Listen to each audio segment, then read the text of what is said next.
Yeehaw, partner. Stubbed my toe on the chair. Good morning, evening, afternoon, whatever time it is in your corner of the earth. For any uninformed, Xanez is a political territory-based realm run by a mysterious figure known as Nilsamund. Being political is also absolute mayhem. This is a recollection of recent events to keep you up to speed. For our first story, the countries of Astoria and Mercia have been kicked out of the League of Nations due to them joining the Cactus Order.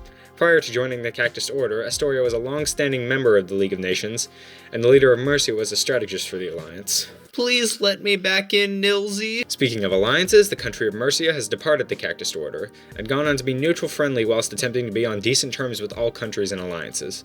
Although suspicious at first, the Xanez community is beginning to accept Mercia's neutrality as legitimate. Mercia has still not been allowed back into the League of Nations due to being on friendly terms with the Cactus Order, however. I'm retarded.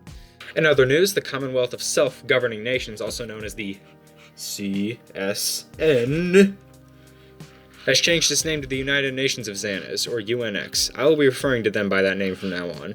Strangely familiar to an older union. UNX doesn't ring a bell at all. It's worth noting that Damaria, run by Dungeon Dude and Frickmom, has followed Yggdrasil in joining the UNX. Perhaps the seemingly doomed union will make a comeback. I'll update you as the situation progresses. Speaking of Dungeon Dude, he recently lost his horse and asked me to run a quick story on it, which I chose to do out of good faith.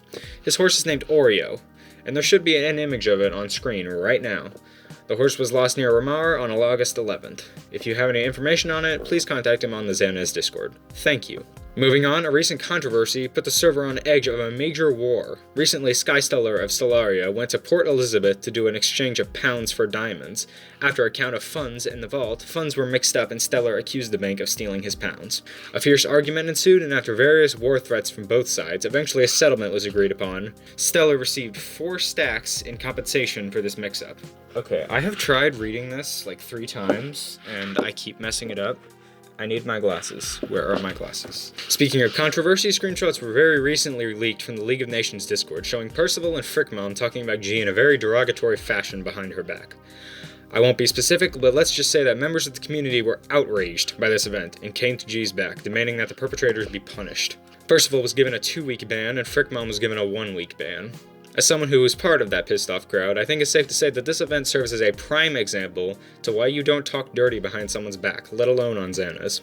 On to more positive things, I think that I'd like to start doing a Player of the Week type segment on this series. For our first, I'd like to mention a player known as Flumbo. Flumbo creates free anthems for countries on Xanez, simply out of their kindness.